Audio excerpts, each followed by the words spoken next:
নমস্কার, বাংলা স্ফিয়ারের তৃতীয় ভিডিওয়ে আপনাদের স্বাগত জানাচ্ছি। এই যে আবু মোহাম্মদ আল জোলানি নামক এক যুবা প্রায় বিদ্যুতের গতিতে তার সশস্ত্র বাহিনীকে নেতৃত্ব দিয়ে যেভাবে দামাস্কাস দখল করে নিয়েছেন, তারপর থেকে একটা প্রশ্ন সকলের মুখে মুখে ঘুরছে। সেটা হলো, একজন বাঘ কি তার ডোরা কখনো বদল করতে পারে? অর্থাৎ একজন সন্ত্রাসবাদী কি ইচ্ছে করলেই সন্ত্রাসবাদী থেকে একজন খুব উপযুক্ত, দক্ষ, সকলের জন্য সমান বিবেচনা সম্পন্ন প্রশাসক হিসেবে নিজেকে রূপান্তরিত করতে পারেন? দেখুন, এ প্রশ্নের উত্তর দেবে সময়। কিন্তু এতদিন সাংবাদিকতা করার সুবাদে আমিও বিশ্বের তাবড় তাবড় কয়েকজন সন্ত্রাসবাদী নেতাকে, গেরিলাকে দেখেছি। যেমন ধরুন, আফগানিস্তানে দেখেছি গুলবাদিন হেকমাতিয়ারকে, আহমেদ শাহ মাসুদকে, যাকে বলা হতো লায়ন অফ পানশিট। জাফনার জঙ্গলে দেখেছি প্রভাকরণকে। আর তারপরে এই সুদর্শন ছেলেটিকে দেখছি। দামাস্কাস দখল হওয়ার সামান্য কয়েকদিন আগে এই জোলানি সিএনএনের প্রতিনিধিকে ডেকে একটি দীর্ঘ সাক্ষাৎকার দিয়েছিলেন। আমি আপনাদের সকলকে অনুরোধ করব, এই সাক্ষাৎকারটি খুব বেশি নয়, 10-12 মিনিটের সাক্ষাৎকার। আপনারা যদি পারেন অবশ্যই দেখবেন।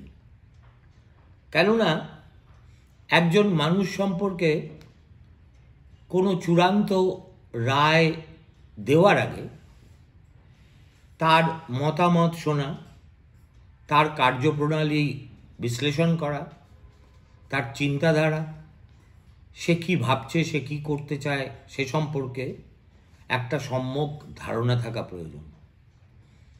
আমি আমার ক্ষুদ্র বুদ্ধিতে শুধু এইটুকু বলতে চাই যে এই জোলানি একজন ব্যতিক্রমী চরিত্র। এই চরিত্রের সঙ্গে ওসামা বিন লাদেন, আল জওয়াহারি, কিংবা যাদের নাম করলাম আহমেদ শাহ মাসুদ, গুলবাদিন হেকমাতিয়ার, এদের তুলনা করাটা আমার মনে হয় প্রাথমিকভাবে ভুল হবে।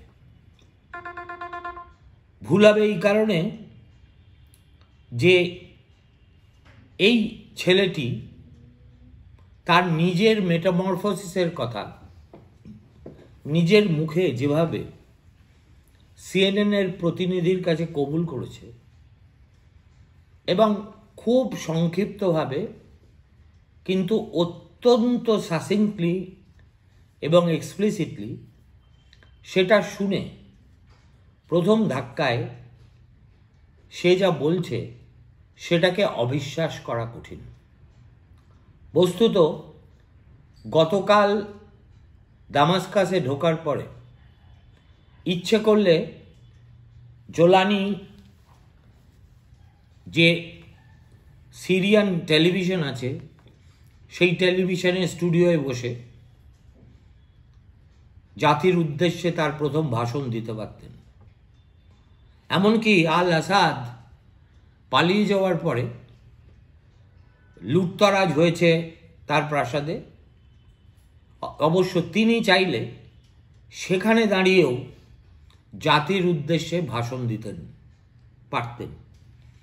কিন্তু সেসব কাজ না করে এই যুবাটি জাতির উদ্দেশ্যে তার প্রথম ভাষণ দেওয়ার জন্য বেছে নিয়েছে সিরিয়ার এমন একটি মসজিদ, যে মসজিদের বয়স 1300 বছর, এবং সেই পবিত্র মসজিদের মাঝখানে দাঁড়িয়ে সে দেশবাসীর কাছে তার মনের কথা, ভবিষ্যৎ পরিকল্পনার কথা, কিভাবে এগোতে হবে সে সম্পর্কে দু চার কথা বলেছে।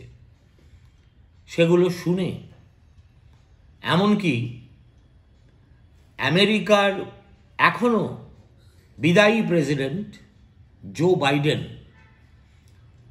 যার প্রশাসন এবং দীর্ঘদিন ধরেই মার্কিন প্রশাসন এই ছেলেটিকে একটি সন্ত্রাসবাদী আখ্যা দিয়ে তার মাথার দাম $10 মিলিয়ন হেঁকেছিল, এবং যে নির্দেশ আজ পর্যন্ত প্রত্যাহারিত হয়নি, তার সম্পর্কে জো বাইডেনও বলতে বাধ্য হয়েছেন, he is making the right noise.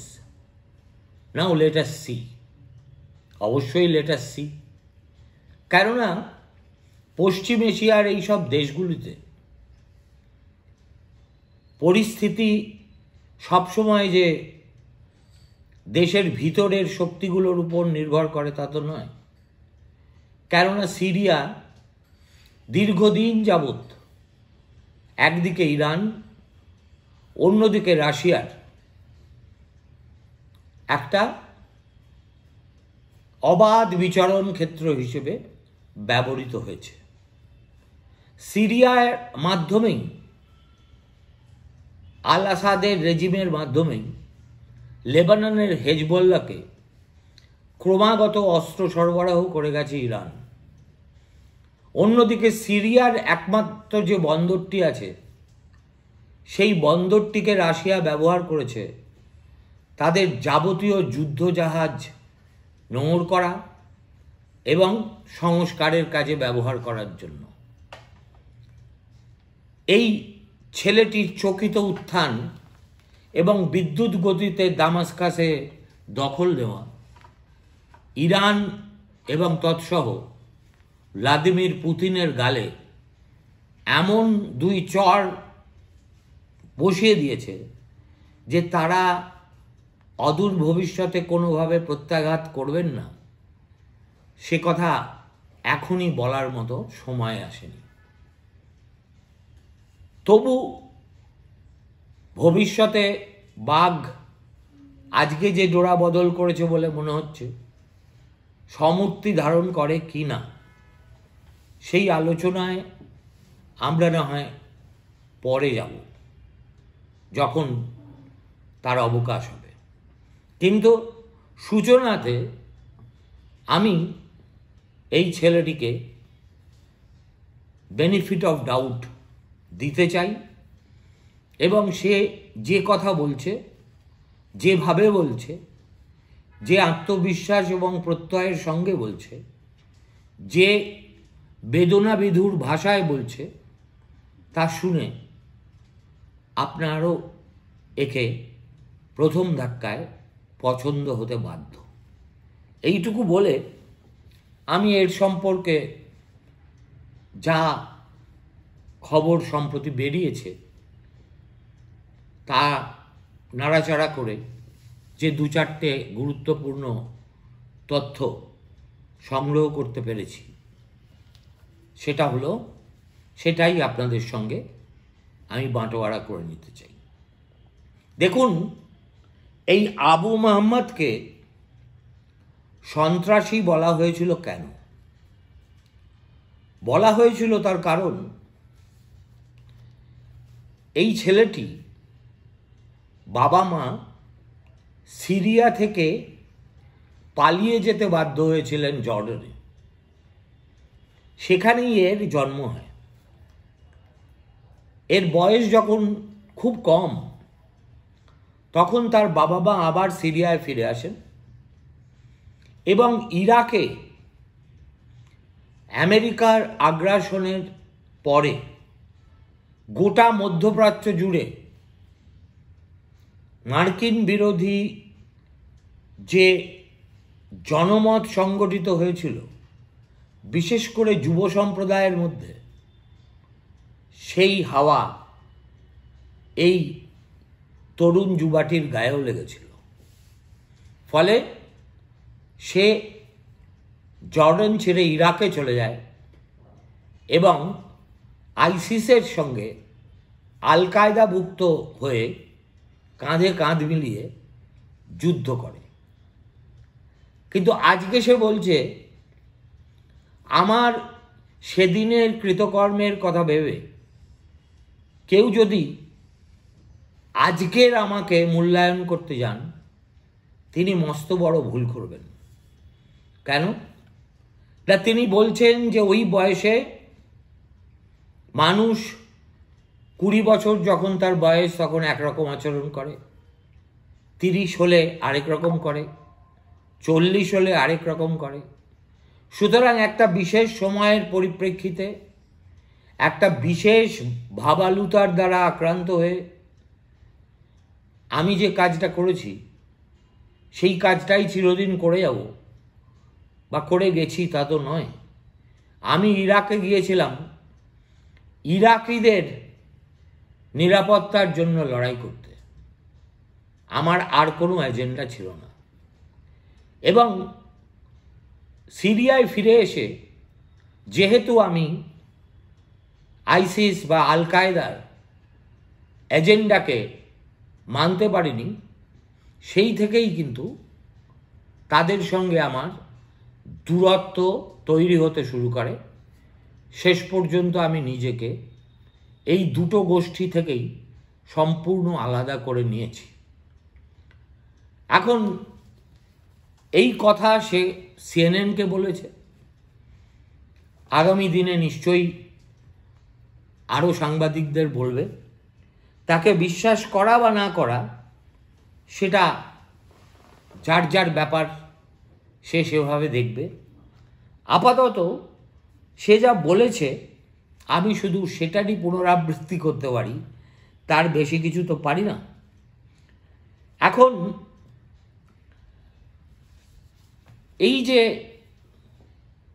তার নতুন সংগঠন, এই সংগঠনকে নেতৃত্ব দিয়ে এবং বিক্ষোভ বিরোধীদের দখলের ভিতরে যে এলাকাগুলো ছিল সেখানে বসবাসকারী সমস্ত বিদ্রোহী যোদ্ধাদের একত্র করে একই ইউনিফাইড কমান্ডের তলায় এনে তাদেরকে ডিসিপ্লিন শিখিয়ে কোথায় থামতে হবে, কোথায় থামা বাধ্যতামূলক, কোথায় এগোতে হবে, কোথায় এগোনো চলবে না, এই প্রশিক্ষণগুলি তারই মস্তিষ্ক প্রসূত।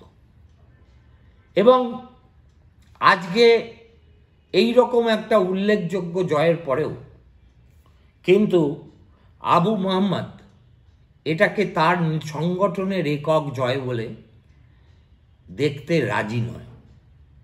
সে তার এই জয়কে গোটা সিরিয়াবাসীর, যারা আল আসাদের স্বৈরাচারী জামানায় অত্যাচারিত হয়েছে, সেই সব মৃত শহীদদের, তাদের মায়েদের, তাদের সন্তানদের, যারা দেশান্তরী হতে বাধ্য হয়েছে, ভিন দেশে গিয়ে শরণার্থী শিবিরে আশ্রয় নিয়ে আছে, তাদের সকলের আত্মত্যাগের ফসল হিসেবে এটাকে সে প্রজেক্ট করার চেষ্টা চালিয়েছে।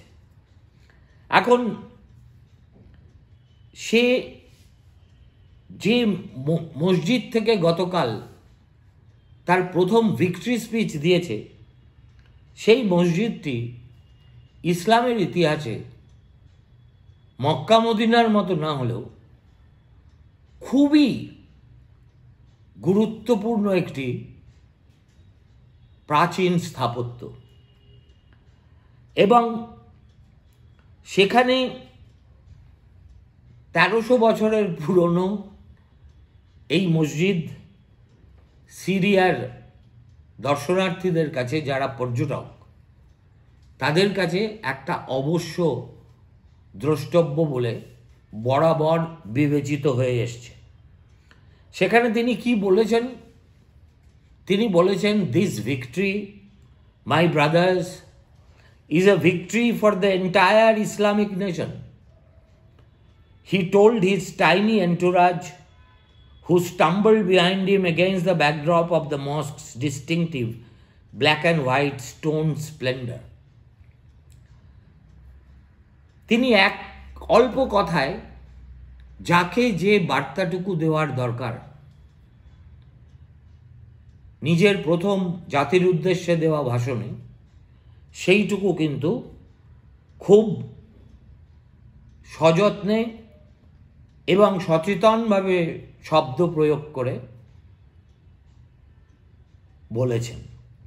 যেমন তিনি এই যে আসাদ মুক্ত সিরিয়াকে বর্ণনা করেছেন কিভাবে?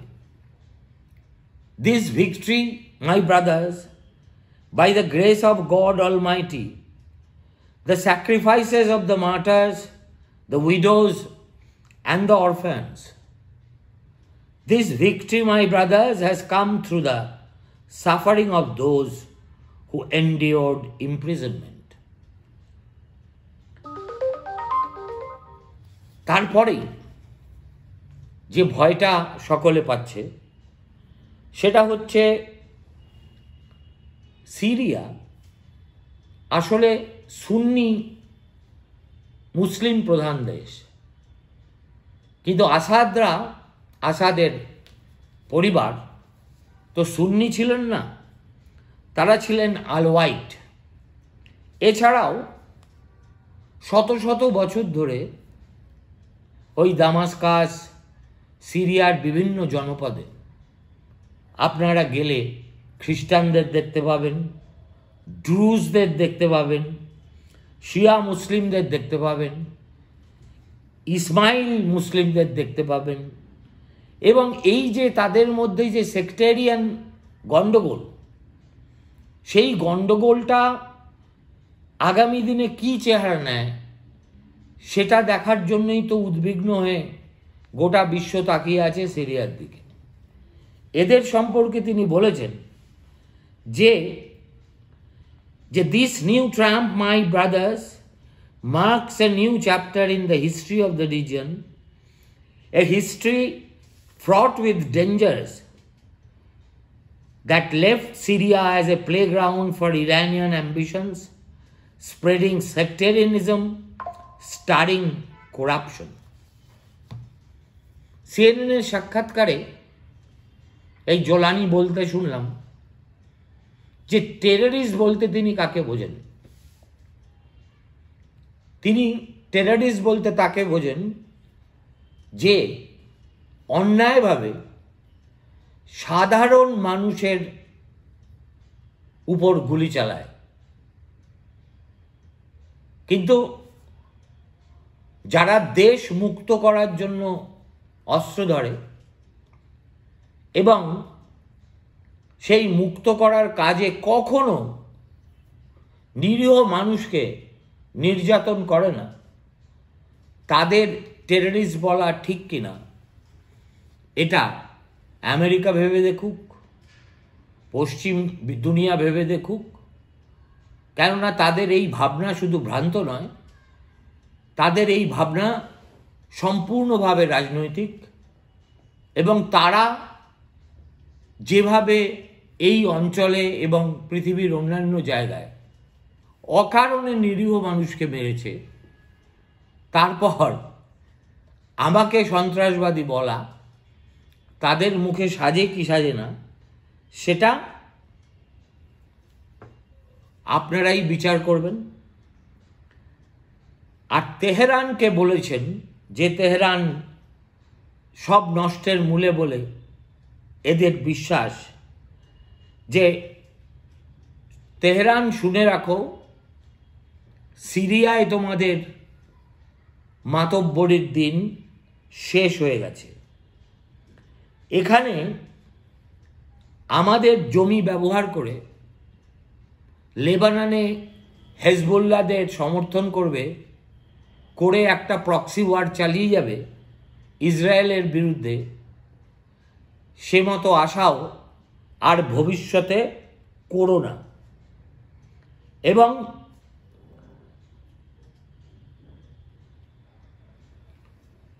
সিরিয়ার মাটিতে যেভাবে ইরান তাদের যুদ্ধের সাজ সরঞ্জাম মজুত করেছে,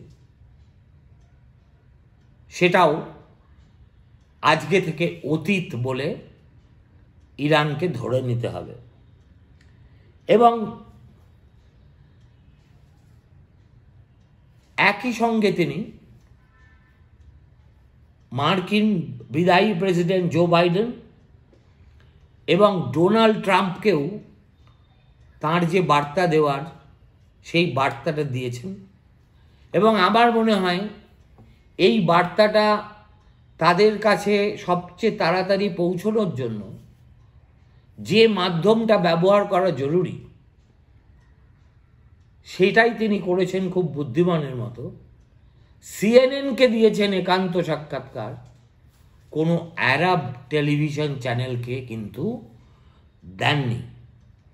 এবং তারপরে তাঁর এই বক্তব্য শুনে জো বাইডেন বলেছেন, what Jolani is saying the right things but insisted the rebel leader be judged by his actions. Jolani যেটা বলছেন সেটা হলো সেক্টেরিয়ান ভায়োলেন্সের দিনও সিরিয়ায় শেষ হয়ে গেছে। কেননা আমরা সুন্নি বলে আমাদের প্রতিবেশীরা শিয়া হতে পারবেন না, বা ইসমাইলি হতে পারবেন না, বা খ্রিস্টান হতে পারবেন না, ড্রুজ হতে পারবেন না। এটা ইসলামিক শাসনের যেটা প্রকৃত সত্য তার বিরুদ্ধে।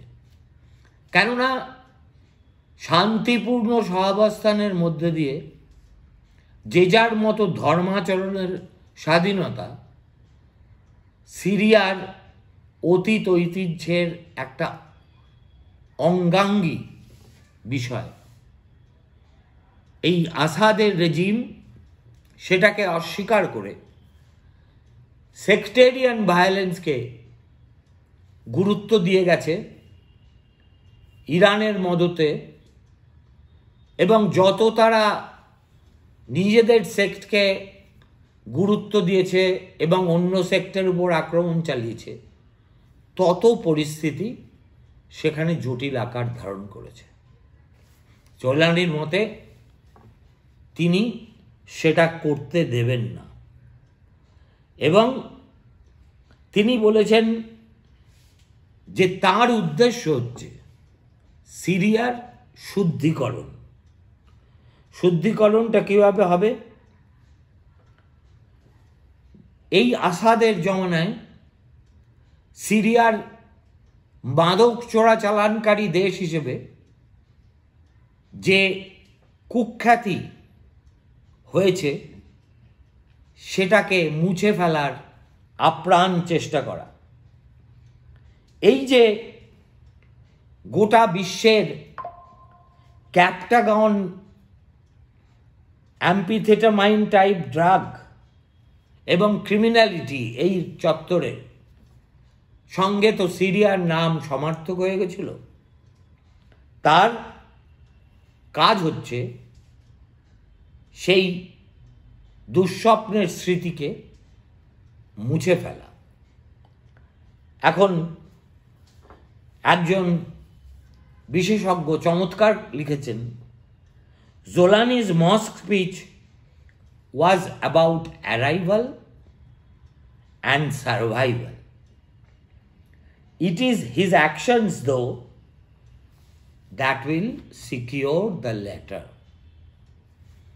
আমরা আশা করব